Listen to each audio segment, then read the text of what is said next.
Number of geometrical isomers exhibited by CONO2 thrice NH3 thrice. Total ఎన్ని ligands 6 ligands. కాబట్టి coordination number 6 కి వెళ్తారు. ఏమని అడుగుతున్నాడు? జామెట్రికల్ ఐసోమర్స్ అంటున్నాడు కాబట్టి ఇటువైపు వస్తాం. దీనిలో ఇదేమవుతుంది చూడండి ఫార్ములా MA3B3.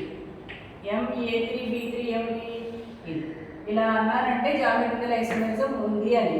ఎన్ని ఉంటాయి? 6 ట్రాన్స్.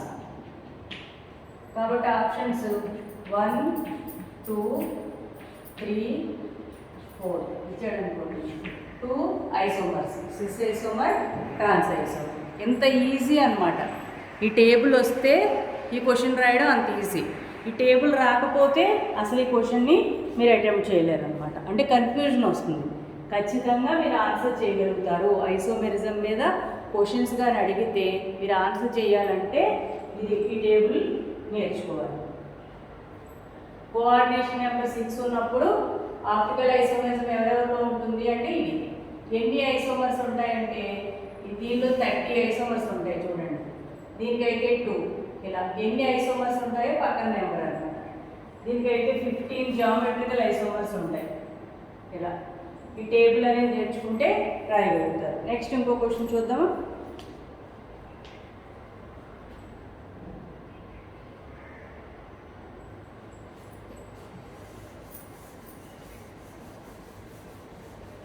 Which of the following complex compound exhibits both cis and trans forms?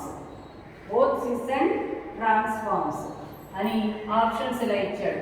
MA4B, MA3B, C, MA2B2, D, MABC. ఇక్కడ మీరు క్వశ్చన్ ఏమడుగుతాడు? ఈ ఇచ్చిన కాంప్లెక్స్ కాంపౌండ్స్లో దేనిలో సిస్ అండ్ ట్రాన్స్ఫార్మ్స్ ఉంటాయి అని అడుగుతున్నాడు. జామెట్రికల్ ఐసోమెరిజం ఉంటుంది అని అడుగుతున్నా. జామెట్రికల్ ఐసోమెరిజం ఎవరిలో ఉంటుంది అంటే చూడండి, వీళ్ళలో ఉండదు కదా. MA4లో జామెట్రికల్ ఐసోమెరిజం ఉండదు, MA3Bలో ఉండదు. వీళ్ళిద్దరిలో జామెట్రికల్ ఐసోమెరిజం ఉండదు అని చెప్తుంది ఫార్ములా. వీళ్ళిద్దరిలో ఉంటుంది MA2B2, MABC. వీళ్ళిద్దరిలో జామెట్రికల్ ఐసోమెరిజం ఉంటుంది. కానీ ఓన్లీ సిస్ అండ్ ట్రాన్స్ఫార్మ్స్ ఎవరిలో ఉంటాయి అని అడుగుతున్నాడు. ఇక్కడ చూడండి, MABCDలో జామెట్రికల్ ఐసోమెరిజం ఉంటుంది కానీ అవి ఓన్లీ సిస్ ట్రాన్స్ 2 కాదు 3 ఉన్నాయని చెప్తున్నాం. అంటే 2 మాత్రమే ఉండేది ఎవరిలో? MA2B2 అన్నమాట. జామెట్రికల్ ఐసోమెరిజం ఎవరిలో ఉంది అని అంటే కనుక C అండ్ D ఆన్సర్ అయ్యింది. సిస్ అండ్ ట్రాన్స్ మాత్రమే ఎవరిలో ఉంది అని అడిగితే A2B2. కొంచెం జాగ్రత్త, టేబుల్ మాత్రం నేర్చుకుంటే సరిపోతుంది.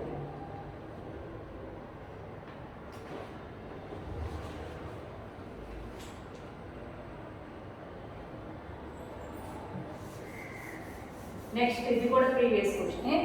Cr chromium glycine, chromium glycine tri. ఈ కాంప్లెక్స్ దిస్ కాంప్లెక్స్ ఎగ్జిబిట్స్ అని ఇచ్చాడు. ఆప్షన్స్ ఏమి ఇచ్చాడు? ఆప్టికల్ ఐసోమెరిజం ఓన్లీ,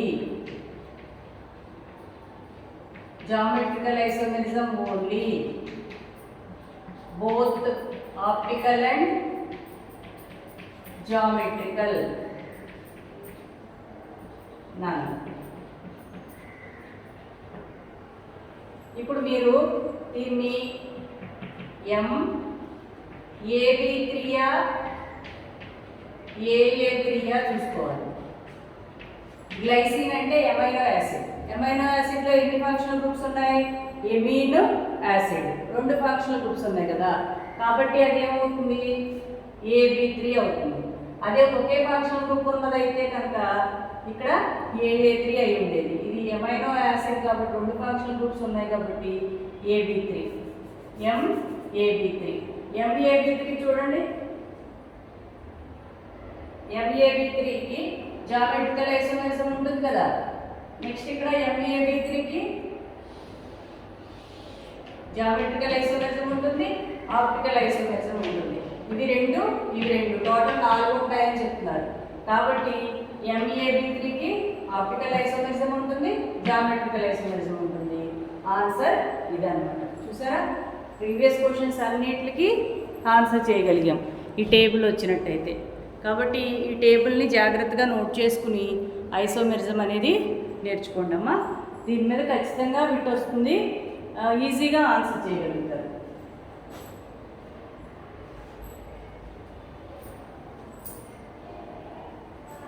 క్వశ్చన్స్ ఇలా అడుగుతారనమాట. మీరు ఈ ఇచ్చిన కాంప్లెక్స్ ఏదైతే ఉందో దాన్ని ఫార్ములాలో తెచ్చుకోవడం రావాలి. అంతే నెంబర్ ఆఫ్ క్వశ్చన్స్ ప్రాక్టీస్ చేయండి.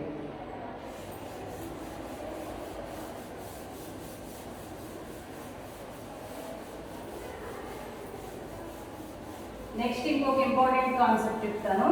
ఇది చాలా చాలా ఇంపార్టెంట్, కానీ మీరు అంటే అది కష్టం అనుకుని కూడా వదిలేస్తారు. ఇప్పుడు ఐసోమెరిజం ఎలా వదిలేస్తారు చాలామంది, అలాగే ఇది కూడా టఫ్ అనుకుంటారు, కానీ ఈజీగా గుర్తుపెట్టుకోవడానికి.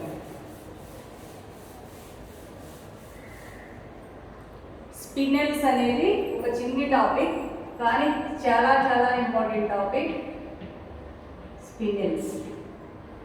స్పినెల్స్ అంటే ఏమి లేదు, రెండు ఆక్సైడ్స్, మెటల్ ఆక్సైడ్స్ మిక్చర్ని స్పినెల్స్ అంటారు. స్పినెల్స్ అంటే ఏంటి? Mixture of two metal oxides. Mixture of two metal oxides ని స్పినెల్స్ అంటారు. ఈ స్పినెల్స్లో టూ టైప్స్ ఉంటాయన్నమాట. అవేంటి అంటే నార్మల్ స్పినెల్స్, యాంటీ స్పినెల్స్. నార్మల్ స్పినెల్స్, యాంటీ స్పినెల్స్ అని రెండు రకాలు ఉంటాయి. నార్మల్ స్పినెల్సా యాంటీ స్పినెల్సా అని ఎలా చెప్తామంటే, స్పినెల్స్లో ఖాళీలు ఉంటాయి, ఆ ఖాళీల్లో మెటల్ అయాన్స్ ఉంటాయి అన్నమాట. ఆ మెటల్ అయాన్స్ ఉండేటువంటి ప్లేస్ని బట్టి స్పినెల్స్ని డివైడ్ చేశారు. మెటల్ అయాన్స్ స్పినెల్స్లో ఉండే ఖాళీలు రెండు. అవి ఏంటంటే ఖాళీలు ఏమంటారంటే వాయిడ్స్ అంటారు. స్పినెల్స్లో మెటల్స్ పట్టే ఖాళీని వాయిడ్స్ అంటారు. ఆ వాయిడ్స్ అనేవి రెండు రకాలు, tetrahedral voids, octahedral voids. Tetrahedral voids, octahedral voids. దీనిలో ఇప్పుడు చిన్నవాళ్ళందరూ కింద కూర్చుని పెద్దవాళ్ళందరూ పైన కూర్చుంటే నార్మల్గా కూర్చున్నట్టు కదా. అలాగే ఇక్కడ కూడా బైవాలెంట్ అయాన్స్ అన్ని టెట్రాహైడ్రల్ వాయిడ్స్లో ఉండి ట్రై పాజిటివ్ అయాన్స్ అన్ని ఆక్టాహైడ్రల్ వాయిడ్స్లో ఉంటే, చిన్న ఖాళీల్లో చిన్న అయాన్స్, పెద్ద ఖాళీల్లో పెద్ద అయాన్స్ ఉంటే ఆ స్పినెల్స్ ఏమంటారు? నార్మల్ స్పినెల్స్ అంటారు. ఆ స్పినెల్స్ని నార్మల్ స్పినెల్స్ అంటారు. అలా కాకుండా అంటే చిన్న ఖాళీల్లో అన్ని బైవాలెంట్ అయాన్స్ ఉంటాయి, పెద్ద ఖాళీల్లో అన్ని ట్రైవాలెంట్ అయాన్స్ ఉంటాయి. ఉంటే వీటిని నార్మల్ స్పినెల్స్ అంటారు. యాంటీ స్పినెల్స్ అంటే ఏంటి? పెద్ద ఖాళీల్లో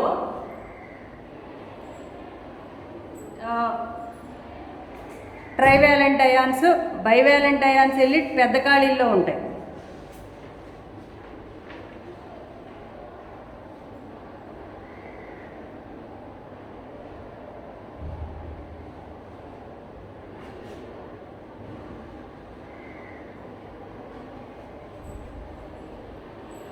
ఇవి టెట్రాహైడ్రల్ వాయిడ్స్, ఇవి ఆక్టాహైడ్రల్ వాయిడ్స్. ట్రైవాలెంట్ అయాన్స్ అన్ని ఆక్టాహైడ్రల్లోను, బైవాలెంట్ అయాన్స్ అన్ని టెట్రాహైడ్రల్లోను ఉంటే నార్మల్ స్పినెల్స్. అలా కాకుండా బైవాలెంట్ అయాన్స్ అన్ని ఆక్టాహైడ్రల్ వాయిడ్స్లో ఉండి పెద్ద ఖాళీలోకి చిన్నవి వెళ్ళిపోతాయి. పెద్ద అయాన్స్ ప్లేస్ అయిపోతుంది కదా, అందుకని ఇక్కడ ఎన్ని మిగతా పడతాయో అవి ఇక్కడ ఉండి మిగతావి ఏం చేస్తాయి? చిన్న వాయిడ్స్లో సర్దుకుంటాయి. పెద్ద అయాన్స్ వచ్చి చిన్న ప్లేస్లో సర్దుకుంటాయి అన్నమాట. 50% ఆఫ్ ట్రై పాజిటివ్ అయాన్స్ ఏమో ఆ ఆక్టాహైడ్రల్లో ఉండి 50% ఏమో టెట్రాహైడ్రల్లో ఉంటే అంటే ట్రైవాలెంట్ అయాన్స్ పట్టే ఖాళీ పెద్ద వాయిడ్స్లో లేదనమాట. పెద్దవాడు ఉండాల్సిన ప్లేస్ని చిన్నవాళ్ళు ఆక్రమించేస్తే octahedral voids are occupied by bivalent ions and trivalent ions are present both in octahedral and tetrahedral. That is called antispinels. Antispinels ki example enti ante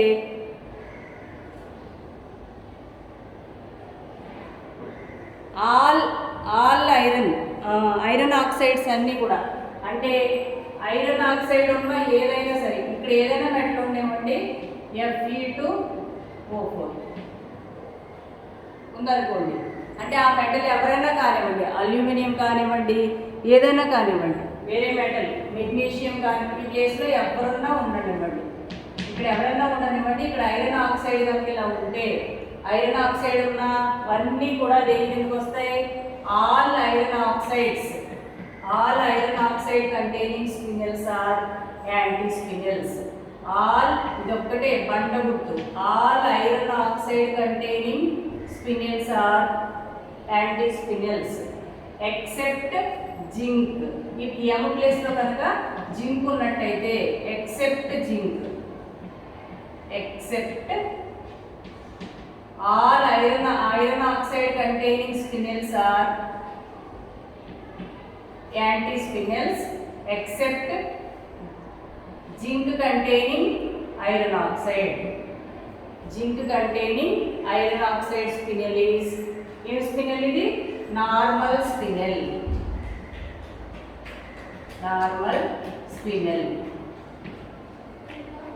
ఇది దీనికి ఎందుకు వస్తుంది అనమాట నార్మల్ స్పినల్.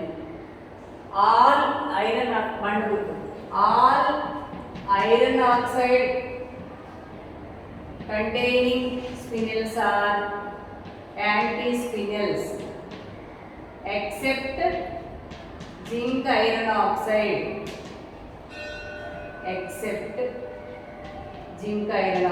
ఇది పండుగ. అలాగే నార్మల్ స్పినల్స్ ఏంటంటే all aluminium oxides are normal spinels. Normal spinels ఏంటి? ఆల్ ఇక్కడ మెటల్ ఎవరైనా ఉండనివ్వండి, దాంతో పాటుగా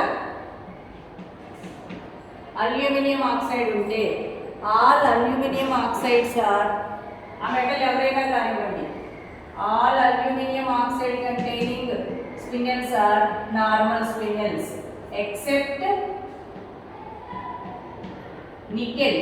ఈ ఎమ్ ప్లేస్లో కనుక నికెల్ ఉంటే, ఇంకా మ్యాంగనీస్ ఉండనివ్వండి, జింక్ ఉండనివ్వండి, మెగ్నీషియం ఉండనివ్వండి, ఎవరున్నా కూడా all aluminium oxides are normal spinels except nickel.